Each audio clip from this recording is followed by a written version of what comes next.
Nature रेस्टुरेन्टमा आएको छौँ म मेरो दुईवटा साथी पनि आउनुभयो।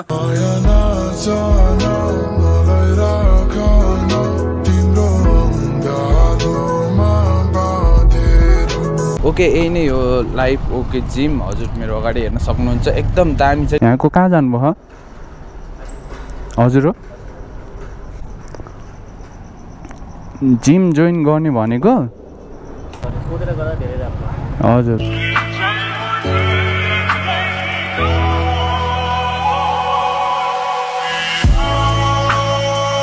यो साझा निरोको पनि एउटा स्टोरी छ, त्यो चाहिँ म एक दिन लङ राइड गएको बेला हजुरहरूलाई सेयर गर्छु। एउटा रोड छ के 10 बिघाको साइडमा भर्खर पिच गरे त्यसैले राम्रो देखिन्छ। त्यहाँ चाहिँ म उइली सिक्न जान्छु। अब त्यस्तो उइली हान्न त आउँदैन तर सिक्न चाहिँ म साझा गएको हुन्छु। यहाँ चाहिँ पुरा ट्रायल चलिरह। आज चाहिँ गाडीको रहेछ, उता बाइकको चाहिँ रहेनछ। ओके सो हेलो एन्ड नमस्ते everyone, me Bhuwan KC, welcome back to my channel. I hope सबैजना सन्चै हुन्छ होला। I am also fine. अहिले चाहिँ म यहाँ नजिकै हाई स्कुलनिर एउटा जिम छ, लाइफ ओके जिम भन्ने। सो त्यहाँ जाँदैछु। हल्का बडी पनि बनाउनु पऱ्यो नि त होइन।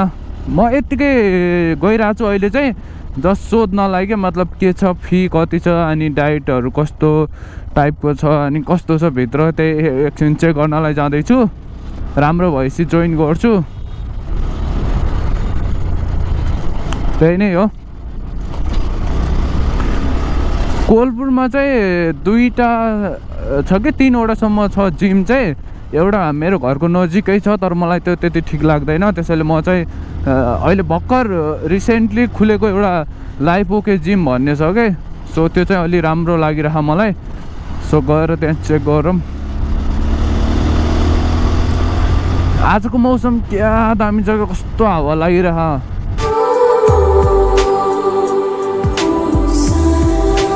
मैले होइन जिम जान्छु भनेर धेरै अघि सोचेको थिएँ कि, मतलब हुन्छ नि एसी दिइसकेपछि बिचमा ग्याप थियो अनि त्यति बेला जान्छु भनेर सोचेको थिएँ, बट भएन के। अब यताउता दाइहरूलाई सोद्धाखेरि दाइहरूले के भन्थ्यो भन्दाखेरि यो एजमा नजाऊ, बडी बिग्रिन्छ, अनि यस्तै के भनिरहनु हुन्थ्यो कि। त्यसैले त्यति बेला चाहिँ मैले जोइन गरेन, बट अब चाहिँ आफ्नो फिटनेसलाई ध्यान दिनुपर्छ, त्यसैले म चाहिँ अब जोइन गर्छु। अनि यहाँ कोहलपुरमा चाहिँ यो लाइफ ओके चाहिँ अहिले एकदम राम्रो, एकदम मतलब बेस्ट छ भन्ने सुनेको छु कि मैले दाइहरूबाट पनि। त्यसैले म जाँदैछु अहिले चाहिँ। अब यो साझा भन्छ यो चोकलाई चाहिँ, यहाँ अगाडि हेर्न सक्नुहुन्छ यो चोकलाई चाहिँ साझा भन्छ। साझादेखि अलि अगाडि छ। अनि आजको इन्भाइरोमेन्ट हेर्नु न एकदम दामी छ के।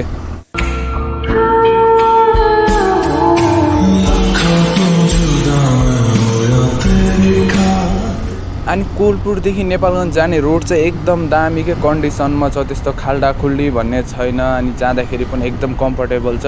त्यही कारणले एक्सिडेन्ट पनि हुन्छ है, किन भन्दाखेरि बाइक अलि स्पिड चलाइदिन्छन् त्यसैले। अनि मेरो यो साइडमा हेर्नु एकदम यो फुल हुन्छ नि, यो सिजनमा फुलेको चाहिँ यति दामी देखिन्छ नि। सो यहाँदेखि भित्र जाऊँ। धेरै टाढा पनि छैन त्यो जिम चाहिँ, नजिकै छ। म चाहिँ सायद बिहान मर्निङमा त आउन पाउँदैन, किन भन्दाखेरि कलेज हुन्छ। साँझतिर आउँछु होला। ओके यही नै हो लाइफ ओके जिम। हजुर मेरो अगाडि हेर्न सक्नुहुन्छ एकदम दामी छ क्या, बाहिरी लुक पनि दामी छ। अनि भित्र सब चिज पाउनुहुन्छ क्या हजुर।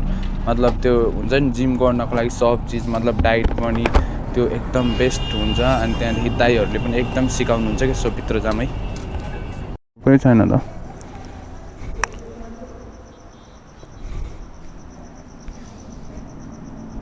खै वेट हेरौँ न कति छ। 70 किलो रहेछु म चाहिँ। सो हजुरहरू हेर्न सक्नुहुन्छ यहाँको जिम चाहिँ एकदम दामी छ क्या। यहाँको कहाँ जानुभयो हजुर? हो जिम जोइन गर्ने भनेको म चाहिँ अहिले यहीँ त्रिभुवनमै पढ्छु। म आउन त फर्स्टमा यो खुलेको 1-2 हप्तापछि आएको थिएँ, तर काठमाडौँ जानु पऱ्यो र जोइन गर्न पाएन।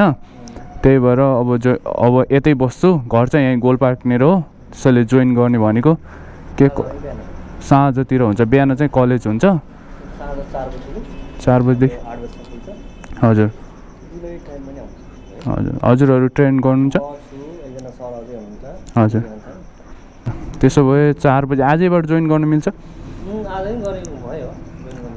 ए हजुर हस् त म 4 बजीतिर आउँछु। हजुर ए हजुर हस् त म चाँदवा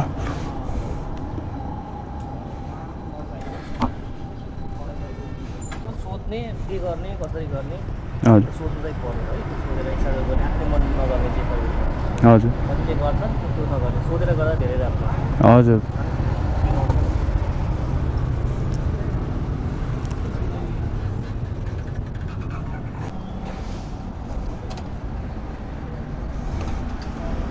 चाहिँ थोरै क्लिपहरू सुन्नुभयो होला दाइले के भन्नुभयो भनेर म चाहिँ जोइन गर्छु होला जस्तो अब हुन्छ नि आफ्नो हेल्थलाई नि केयर गर्नुपर्छ नि त म फेरि घरमा बसिरहनेकै धेरै बाहिर निक्लिँदैन त्यसैले पनि पुरा शरीर उ भइरहेको के त्यसैले जोइन गरौँ जस्तो लागिरहेछ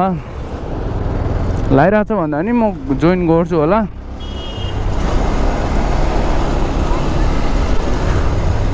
तर भित्रको हुन्छ नि फेसिलिटीहरू चाहिँ एकदम राम्रो लाग्यो क्या मलाई सब चिज भनेको चिजहरू सबै छ के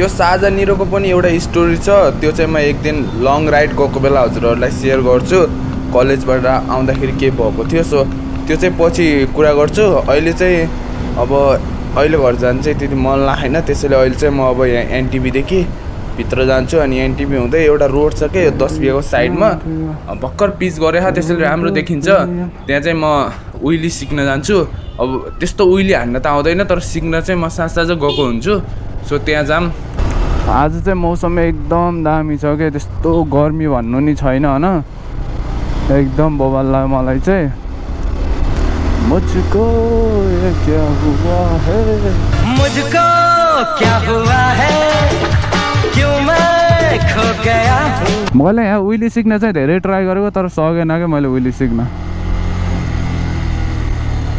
अस्ति मैले एकचोटि ट्राई गरेको थिएँ होइन धन्नै गएको क्या मेरो अगाडिको यो बाइकको अगाडिको टायर स्लिप छ क्या मतलब धेरै युज भयो त्यसैले अलि स्लिप खान्छ के पछाडिको चाहिँ मैले रिसेन्टली अस्ति चेन्ज गरेको बट अगाडिको चेन्ज गरेँ होइन त्यही भएर पनि डर लाग्छ क्या उहिले हान्न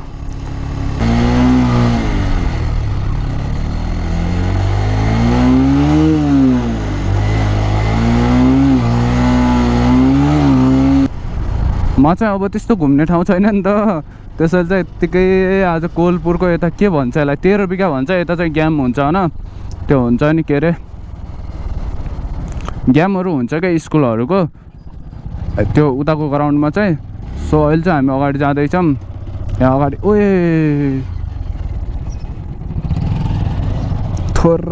थोरैले मिस भएको क्या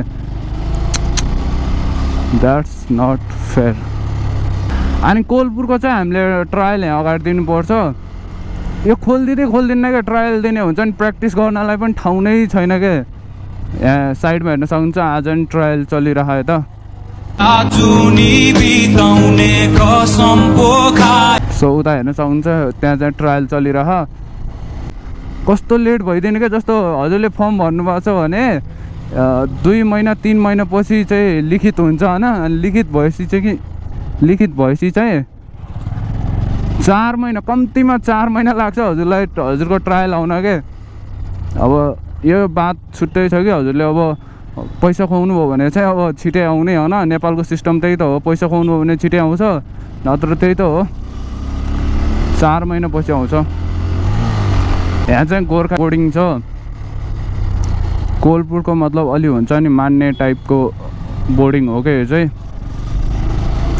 रुल र रेगुलेसन यसमा चाहिँ पुरा क्या 100 मा 100 दिनुपर्छ क्या एकदम कडा छ क्या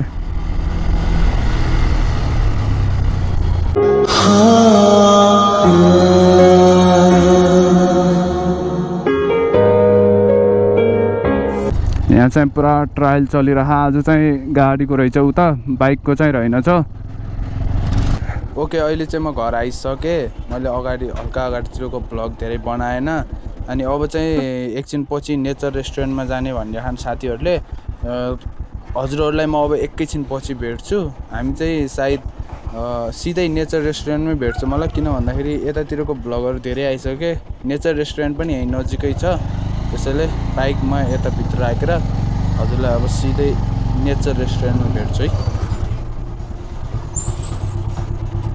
नेचर रेस्टुरेन्टमा आएको छौँ म, मेरो दुईवटा साथी पनि आउनुभयो। एउटाको नाम विनोद हो, एउटा चाहिँ हाम्रो दुर्गा छन्। अनि हामी चाहिँ यत्तिकै अब कलेज छुट्टी थियो, बोर भइरहेको थियो, त्यसैले हामी घुम्न जाऊँ भनेर प्लान गरेको। त्यसैले यहाँ आएको छौँ। यहाँको भ्यूहरू पनि एकदम राम्रो रहेछ, बस्नलाई पनि वातावरण पनि एकदम राम्रो रहेछ। हजुरहरू हेर्नुहोस् है।